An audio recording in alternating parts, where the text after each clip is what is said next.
Télévision, oui, madame, on a 3W Congolais Télévision, bonne année, Nabino Bao, partout dans le monde entier, 2020, madame, on a ma botte à Nabino. Nous, Penza, Tozali Awa, Toé Penza, la conférence de presse, il y a Cardinal Fridolin Ambongo, après, tourner na Beni, na Butembo, Molamboka Fridolin Ambongo, Azali Bongo, Cardinal Nabiso, Aye Penza, Kolobela Penza, message na Tina, ya tourné na Asalaki na Beni na Butembo. Tout ce que nous avons Penza, Oezaki, conférence de presse, il y a Cardinal Ambongo et plutôt Koutani Bongo Nassi. Naturellement, parmi les militaires, il y a toujours des brebis galeuses, comme on dit. Il y en a qui commettent des bavures, comme ça existe dans toute famille. Mais je crois que nous n'avons pas le droit de parler toujours de notre armée comme nous aimons le faire de façon négative. Ce sont des gens qui méritent notre admiration, qui méritent considération. Ils sont là, mais ils n'ont pas toujours le moyen de faire la guerre.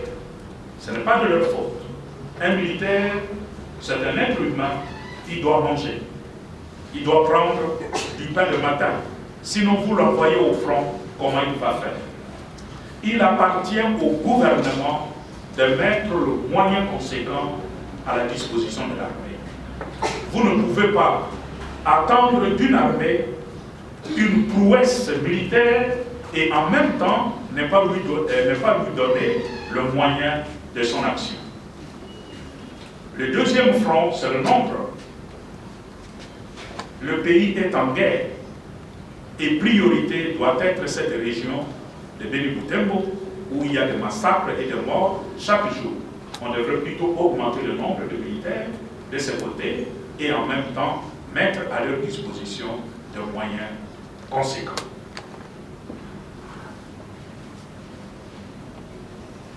Toujours sous le volet militaire, la MONUSCO doit se remettre en question. La MONUSCO, c'est la communauté internationale. Ce serait une erreur de notre part, et je l'ai dit à la population de Beni et aussi à Butembo, nous commettrions une erreur en jetant dehors la MONUSCO. Parce que la MONUSCO, c'est la communauté internationale. Si nous jetons la communauté internationale dehors, quelle image nous donnerions de notre pays et surtout de Beni Butembo?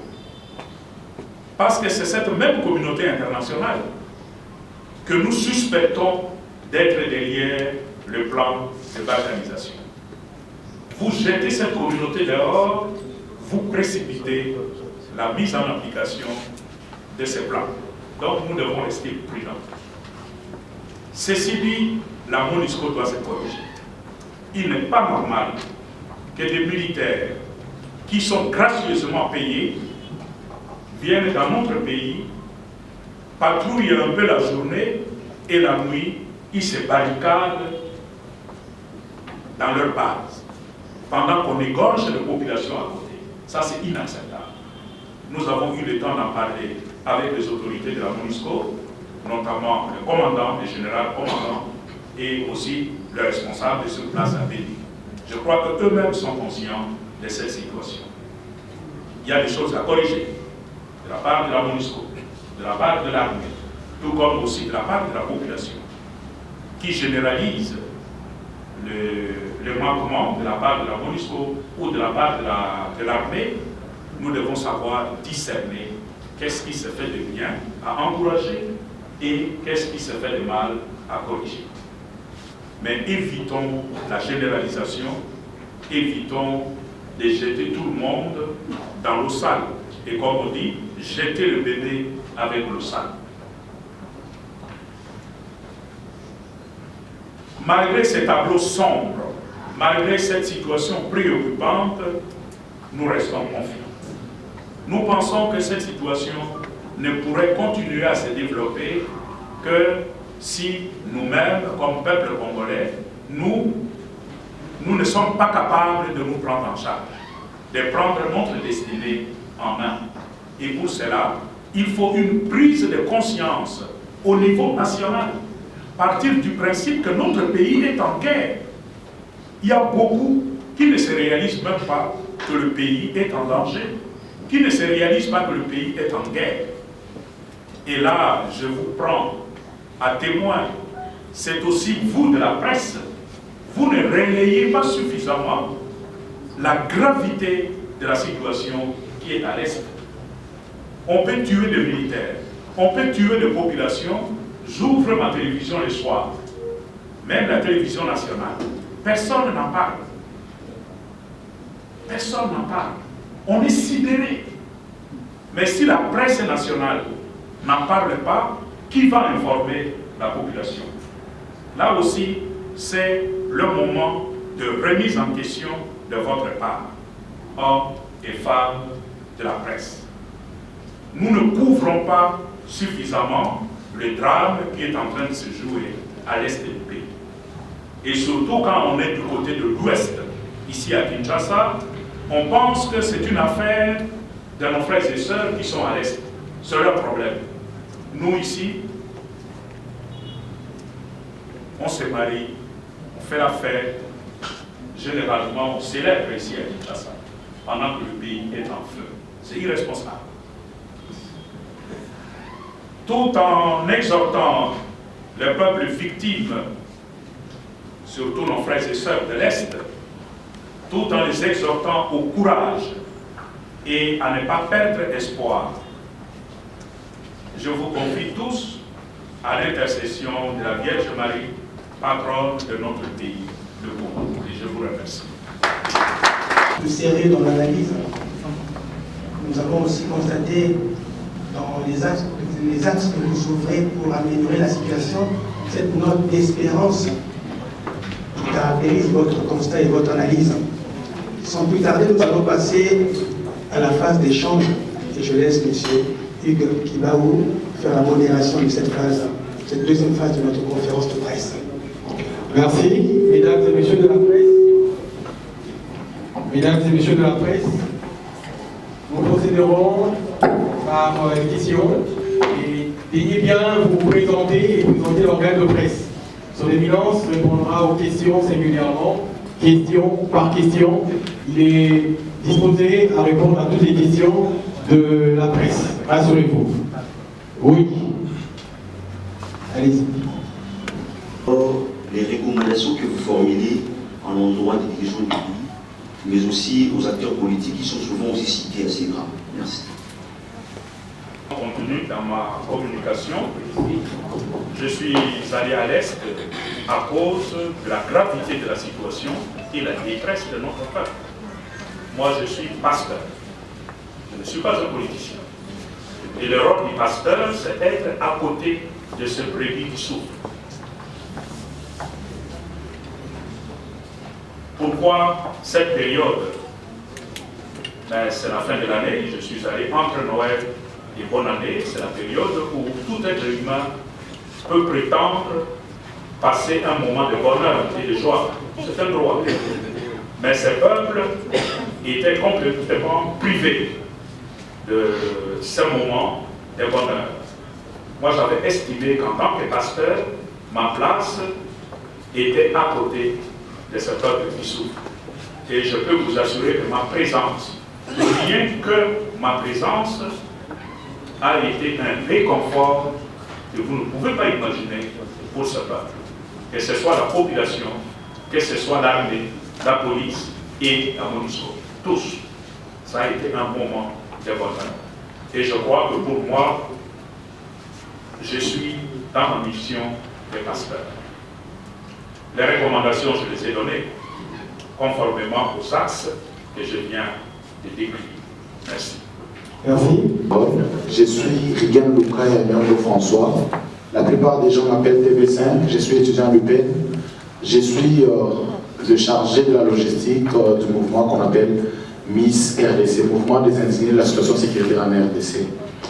Avant en fait, j'ai deux petites questions, mais au-delà de ces deux petites questions, j'ai des propositions de notre mouvement Je ne sais pas si vous pouvez me permettre à ce que je vous le montre. Allez-y par les questions. Les services s'occuperont de votre désirata. Les questions sont En attendant, je pose mes questions, mais quelques personnes peuvent m'aider à ouvrir ce message de proposition. Commencez par les questions. Les services s'occuperont pour récupérer votre message. Merci. Ma première question est que le mouvement des indignés depuis Beliré dénonce cette infiltration des Rwandais dans notre armée. L'exemple est clair, c'est par rapport au général Bosco Ntaganda qui est à la CPI, qui était général de la République démocratique du Congo, mais là-bas, il s'est déclaré Rwandais. Alors, vous, en tant que père de la nation, père de l'Église catholique, qu'est-ce que vous pouvez faire comme lobbying auprès du gouvernement pour mettre hors d'état de nuire toutes les autorités rwandophones se trouvant dans notre armée? Et ma deuxième question, c'est que la population est en train d'être massacrée chaque jour. Et vous venez de signifier très bien que la MONUSCO est en train de favoriser cette balkanisation dans ce pays. Et pourquoi nous devons garder cette MONUSCO au lieu de demander une force internationale neutre d'un seul pays pour pouvoir sécuriser la zone est de la RDC? Au-delà de ça, j'avais des propositions. Merci. Avec moi, je permettez à son... Comment mettre fin à cet état de choses, c'est-à-dire l'infiltration de notre armée? Il faut faire très attention lorsque vous traitez de cette question. Nous devons éviter la généralisation. Il y a de populations congolaises qui sont d'origine rwandaise. Il est tout à fait normal que dans l'armée, vous trouverez aussi des militaires d'expression rwandophone. Et ils sont des Congolais. Il ne s'agit pas de pointer au sein de l'armée ou au sein de la population tout individu d'expression rwandaise pour dire « va-t'en ». Nous tomberons dans ce qu'on appelle la xénophobie. Et là, ça se retournera contre nous. Le problème, c'est la distinction entre les Congolais d'expression rwandaise qui sont au Congo depuis longtemps et qui sont des Congolais. Comment les distinguer des autres qu'on est en train de déverser au Congo d'aujourd'hui? Pour cela, il faut un État organisé. Il faut un contrôle à la frontière du pays. Les malheurs à l'Est, c'est que nos frontières sont poreuses. Donc on peut entrer et sortir comme on veut parce que la frontière est artificielle. On ne sait pas où se trouve exactement la frontière dans la brousse. Donc le grand problème pour nous, c'est de renforcer les fonctions régaliennes pour pouvoir protéger nos frontières à l'Est et éviter qu'il y ait de nouveaux venus qui soient déversés chez nous. Mais ne tombons pas dans cette, ces risques de considérer tout quiconque l'expression rwandophone comme étranger. Ça aussi, ce serait une grosse erreur. En parlant de la MONUSCO, moi je n'ai pas dit que la MONUSCO est en train de favoriser la balkanisation du pays. Je n'ai pas dit ça. J'ai dit que la MONUSCO a une mauvaise perception à l'Est parce que sa première mission, qui consiste à protéger la population civile, cette mission n'est pas complètement assumée. Autrement, comment comprendre qu'on vienne égorger, tuer froidement à côté des installations de la MONUSCO? Donc c'est une faillite dans l'accomplissement de sa mission qui doit tout simplement corriger. Merci. Oui, la prochaine question. Petite question. La première, c'est avoir une position et à son éminence, une proposition, une déclaration, il y a Adolphe Mozito, pour la guerre contre Rwanda. Pour que l'histoire de la côté ouest, côté pour la guerre des alliés, les oiseaux plus familles coloniales. Deuxièmement, la population qui va remplacer. Est-ce qu'il y a absence justement de l'autorité de l'État ici et puis troisième question, Ezali, rôle de l'Église, parce qu'on a constaté pour le troisième mandat, l'Église s'est mobilisée avec la marche, chaque jeudi, et les Congolais vont faire milliers et des milliers. L'équipe même montant ou bateau le génocide à Rwanda, mais le biso na Congo, bazali Colombie la montée. L'Église catholique a proposé tout azali ko kanisa nini pour sensibiliser la population. Merci. Ma proposition au biso baso to yokaki awa ya Adolphe Muzito le baki et akende ki pembeni et liboso te akende kuna alobaki te mpona kosilisa mpasi ya bandeko babiso bazwami kuna Congo akende itupa na Rwanda a annexé Rwanda ekoma eteni ya Congo. D'un côté, nakoki koloba te likambo Muzito alobi ezali presque sentiment ya bana Congo banso soko yoki pasi bandeko bazali koyoka kuna na est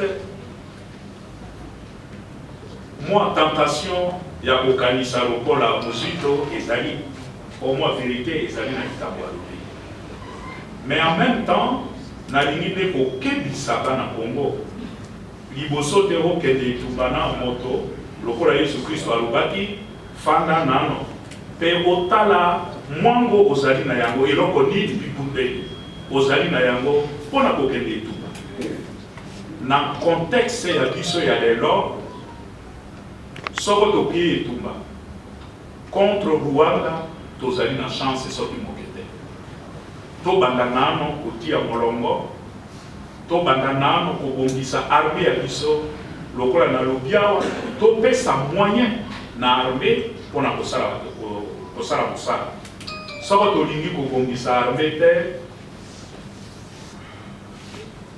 proposition ya ndenge wana ezali risque monene mpe mpona biso ezali risque ezali malamu merci.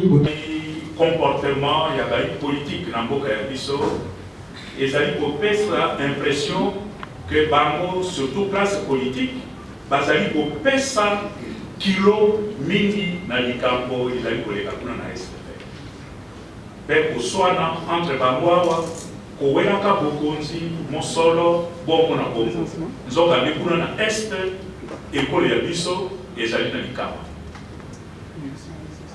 Église catholique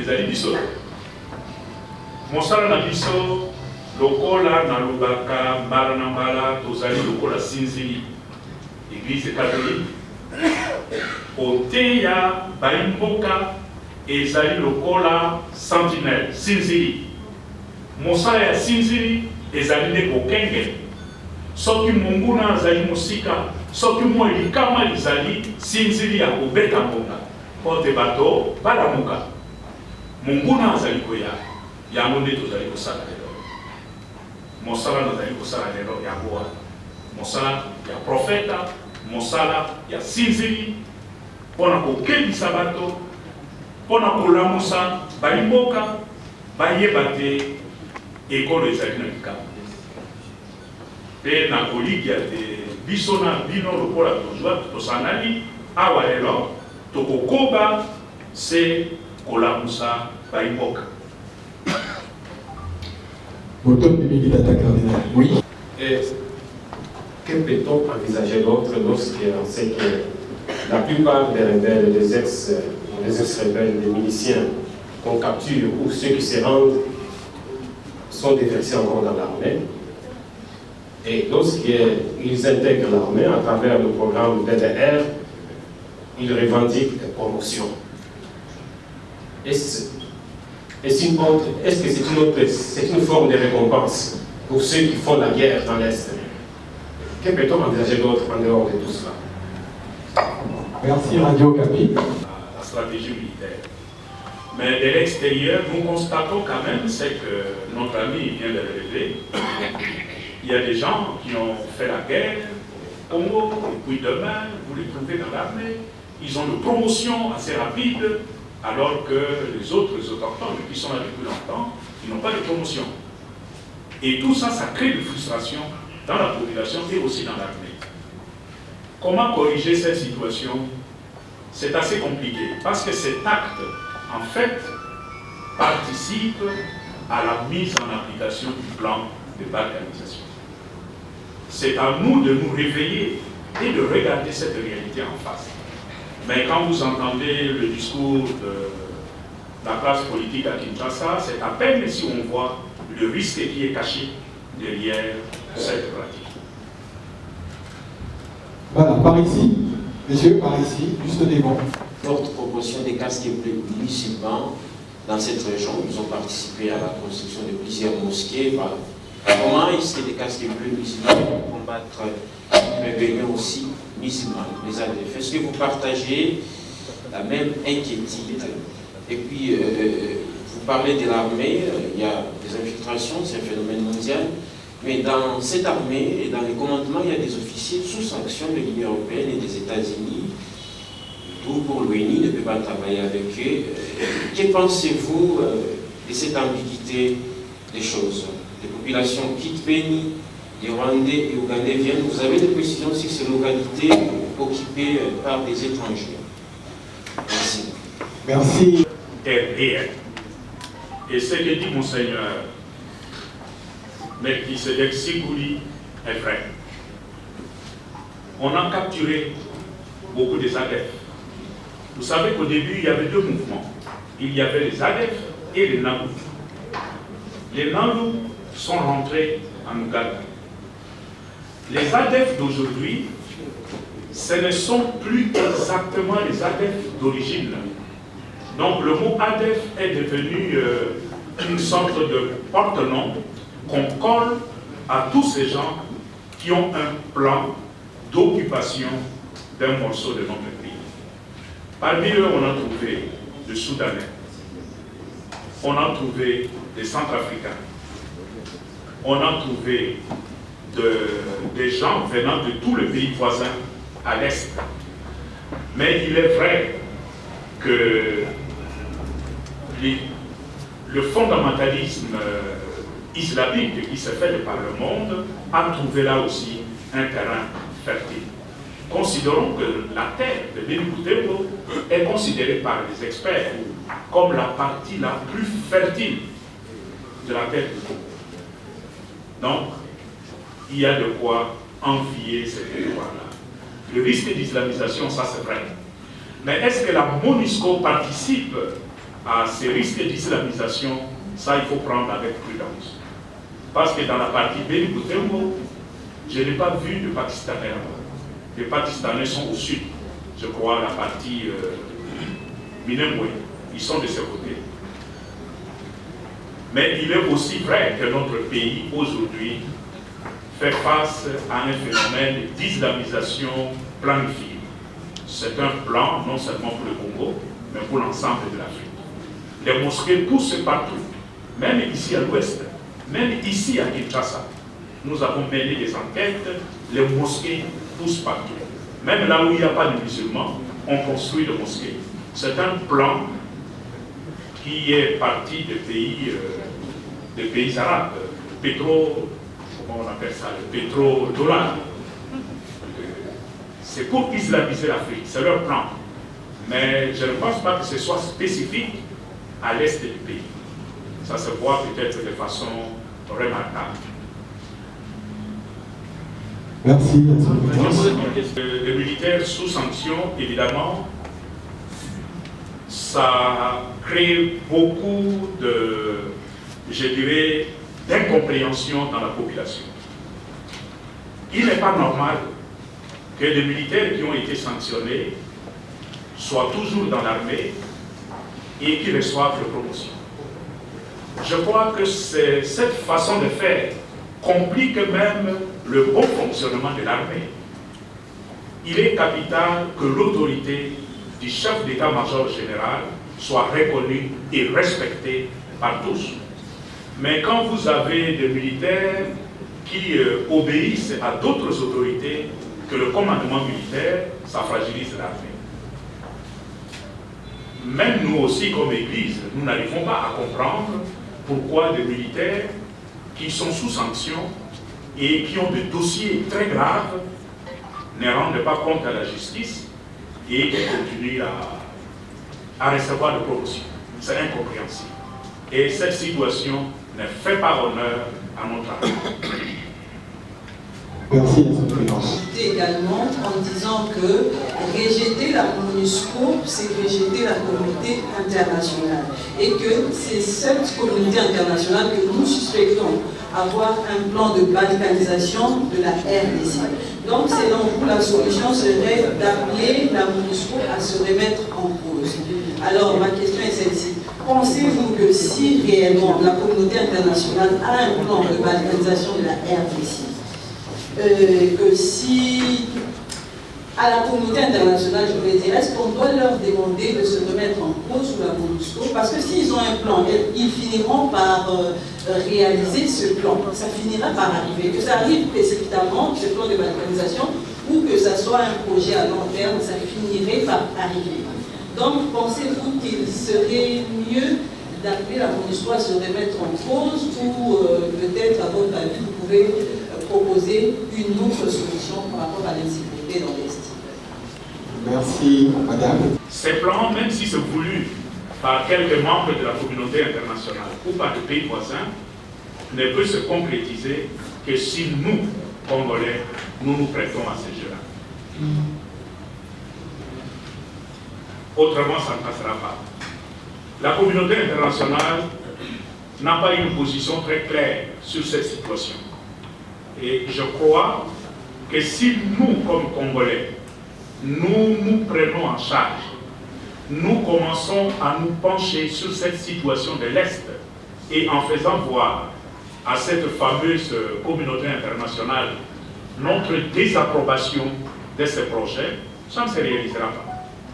Et ce qui réconforte beaucoup à l'Est, quand vous parlez avec tout le monde, il n'y a aucun Congolais qui soit en faveur de la balkanisation de son pays. On a divisé la Yougoslavie, on a balkanisé la Yougoslavie parce que le peuple qui habitait la Yougoslavie voulait se séparer les uns des autres. Sinon, la Yougoslavie ne serait pas balkanisée. On a balkanisé le Sud-Soudan, on a balkanisé le Soudan parce que le Sud-Soudan voulait son indépendance. Or, ce sont des réalités que vous ne trouvez nulle part au Congo. Donc moi je crois qu'il n'y a pas de fatalité et ce plan ne peut réussir que si le fils et le fille du Congo jouent le jeu. Au point où nous en sommes, je suis convaincu qu'ils ne réussiront pas ces plans de balkanisation. Il n'y a pas de fatalité. Merci, son éminence. Où vous pouvez dire à la population qui sont les principaux acteurs du plan de balkanisation de la RDC. Ça va beaucoup aider la population.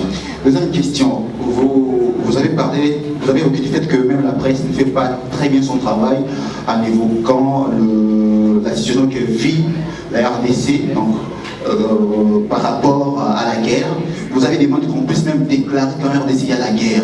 Est-ce que cela ne va pas non plus dissuader les investisseurs à venir contribuer aussi pour le développement du pays? Merci. Poser des questions. Il demande si je peux vous citer les principaux acteurs de la balkanisation. Si je les connaissais, je les aurais mentionnés dans ma communication. Moi, je ne les connais pas. Si quelqu'un dans la salle les connaît, il nous rendrait service en décidant. Nous ne connaissons pas qui est derrière, mais nous voyons les œuvres de cet ennemi invisible.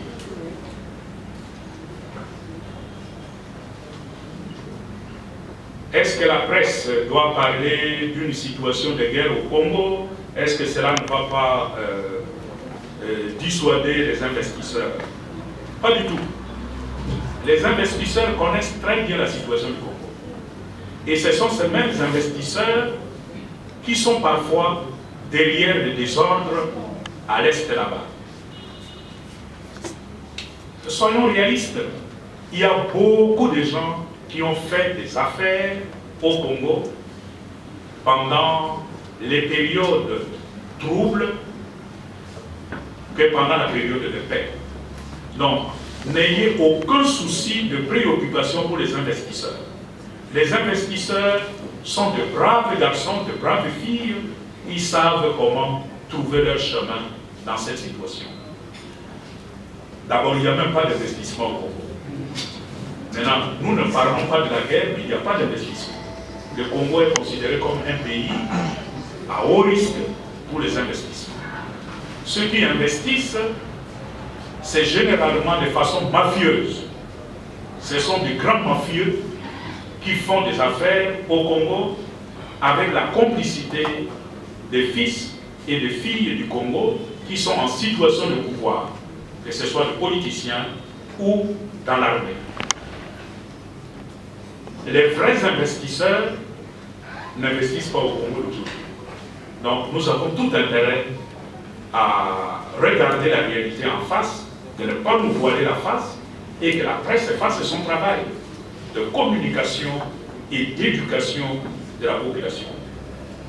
La réalité que vivent nos compatriotes de Béni Butembo, moi je dirais même qu'il y a aussi des Litouris qui sont aussi dans la situation de l'insécurité. Il y a un adage qui dit on ne fait pas la fête lorsque ça brûle chez les voisins. Pour les cas de Béni Butembo, précisément, je dirais que ça ne brûle pas chez les voisins, mais c'est chez nous que ça brûle, en RDC.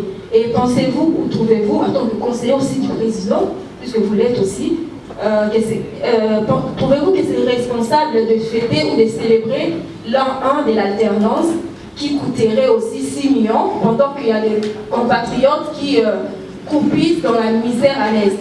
Merci. Merci à la radio SCC. Les 5 prochaines questions, tout à l'heure. Normalement, nous devrions plutôt être en deuil dans ce pays. Nous devrions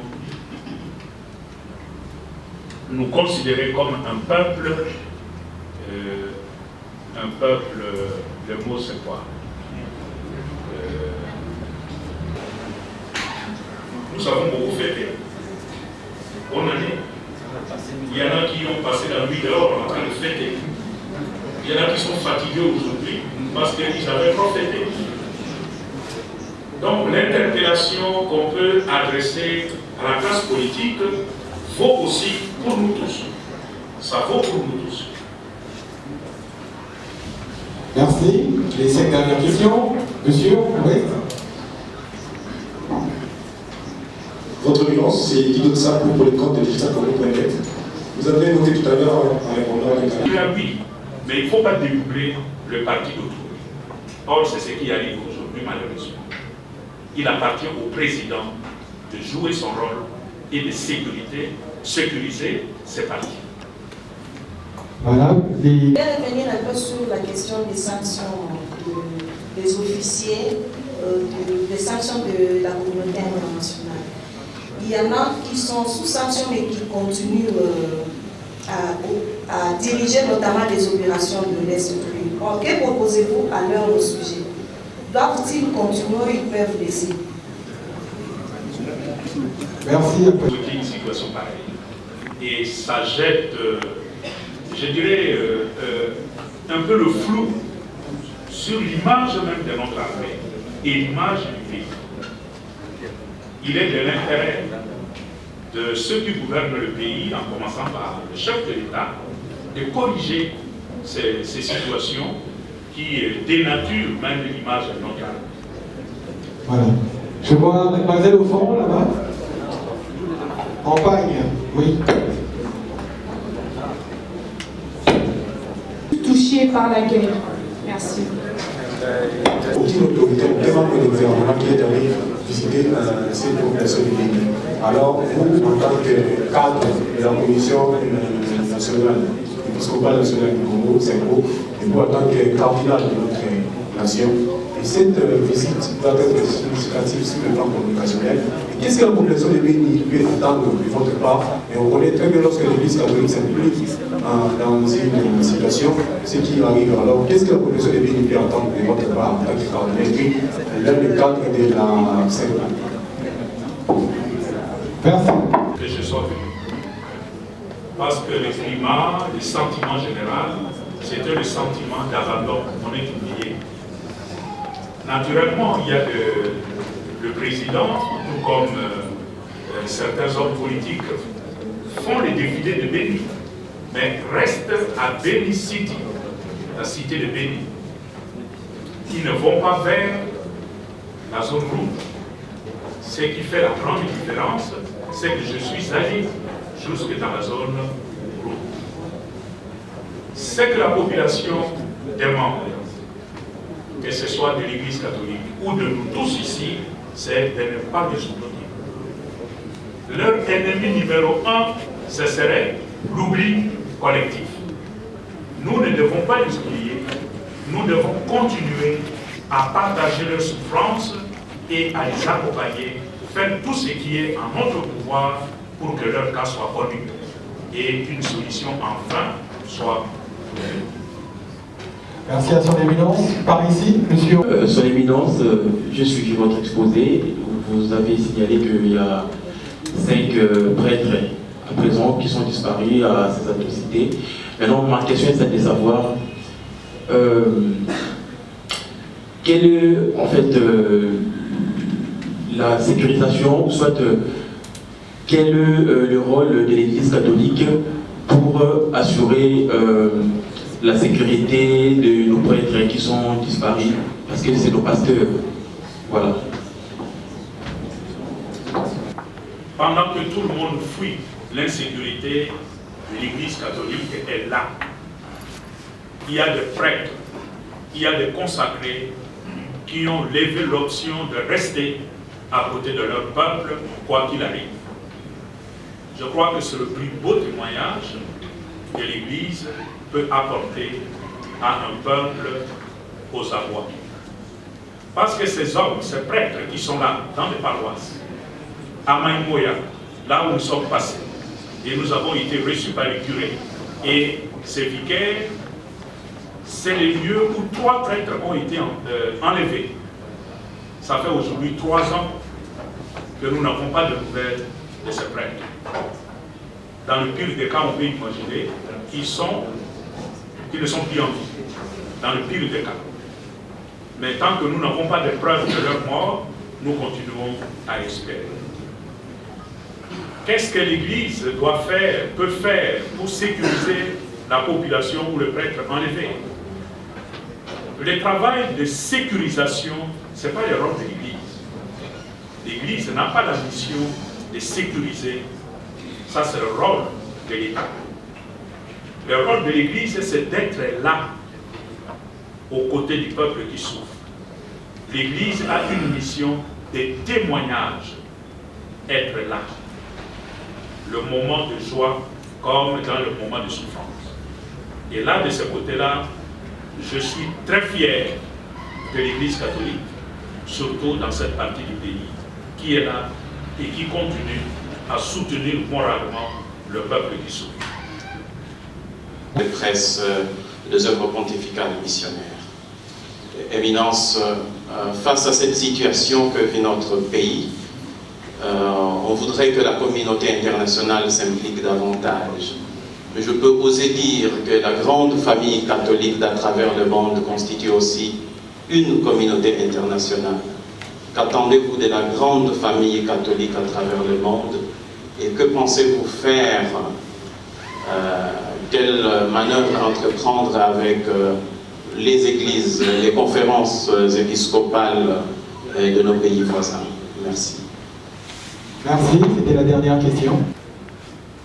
Il n'a jamais cessé de parler de la situation de Béni-Boukébo et de prier pour l'Est de notre pays. Dernièrement, il a organisé une grande célébration à la basilique Saint-Pierre pour le Congo, pour l'Est du Congo. Ce qui est quand même une situation exceptionnelle qu'un pape organise une messe spécialement pour un pays comme nous avions eu. Et le comble de bonheur, il a célébré en rite zaïrois. C'est dire combien la situation de notre pays préoccupe le souverain pontife, qui est l'autorité suprême de l'Église catholique. Si le pape est préoccupé par cette situation, soyez-en sûrs, c'est l'ensemble de la communauté catholique. Notre rôle, c'est de continuer à entretenir cette attention qui est portée sur notre pays. Et à travers Radio Vatican, qui était aussi mise à contribution, je crois que l'ensemble de la communauté catholique est informée. Le travail que nous avons à faire désormais, c'est de continuer le plaidoyer, la sensibilisation, pas seulement au niveau de l'Église catholique, mais avec les églises sœurs, les protestants, les cubanistes qui sont ici, même le musulman.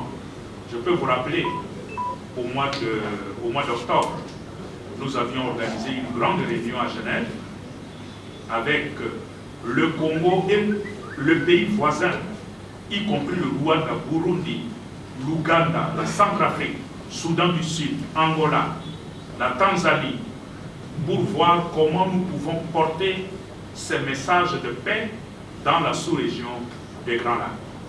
Et là, c'était l'Église catholique de tous ces pays, le protestant, le musulman et les autres confessions religieuses qui se trouvent là, parce que nous estimons que c'est notre rôle de porter la bonne parole de paix et de sensibilisation pour que les communautés de cette sous-région puissent enfin vivre en paix et dans un sentiment de fraternité générale. Nous faisons notre travail et nous allons continuer. Au niveau du Congo, nous avons déjà commencé avec le protestant, globalement, les cubanistes un peu, parce que les cubanistes ne sont pas toujours très portés vers les questions sociopolitiques. Ce n'est pas dans leur tradition, mais on les implique, parce que si on se met ensemble, on devient plus fort.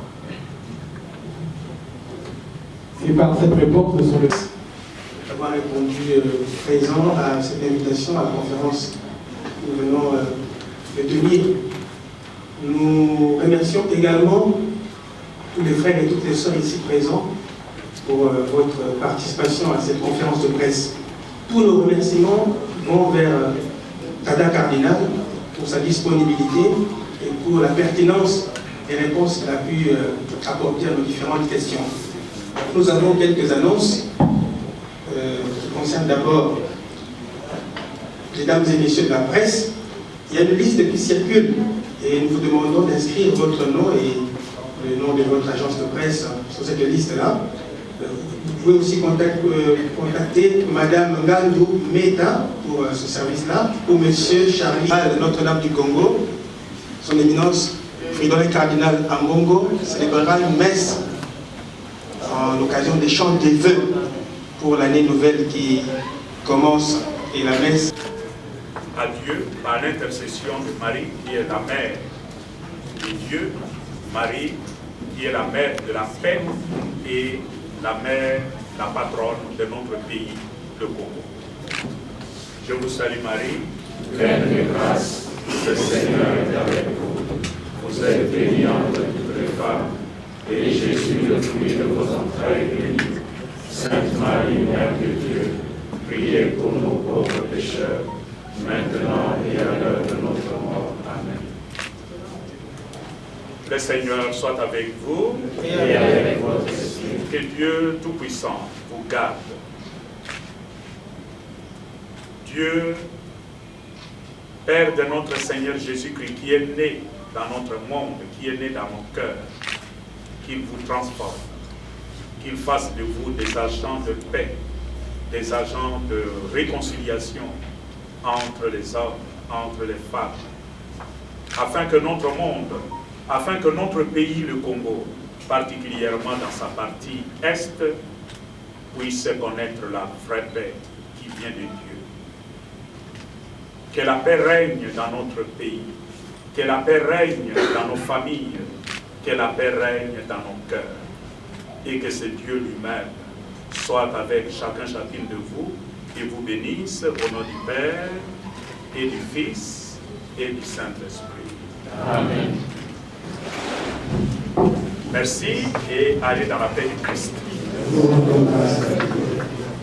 Congolais télévision botukula na penza na bokebi oyezaki penza message ya cardinal Fridolin Ambongo après tourner na ekuna na est ya mboka na biso Congo kotambola ne na Beni na Butembo boyoki penza mwana mboka Fridolin Ambongo ndenga lobeli penza Beni pe Butembo ezali penza na misère moko insupportable sur tolobi totala penza na région wana na oetali bongo ba tuerie massive na ba civil na biso o bazali penza ko boma mboka ba combattant ya ADF na lu mwana mboka Fridolin Ambongo penza zali ko condamner aseki na mokonzi ya mboka penza amekana ko kota penza ameka ko kota penza situation ya ba Congolo bazomi na est ya République démocratique du Congo pe mwana mboka penza ko loba ete eza momenté ya robenga na MONUSCO zo sala mosala malamu to tika penza asala na mosala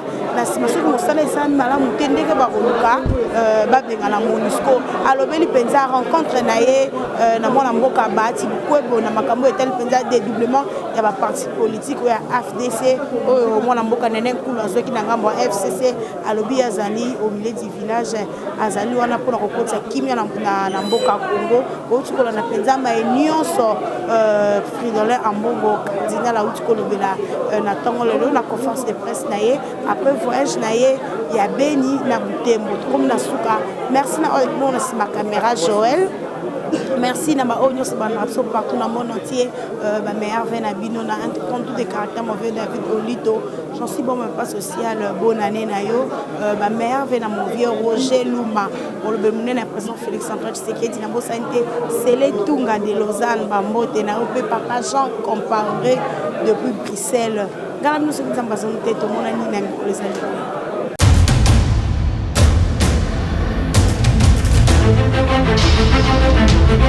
Audio Jungle.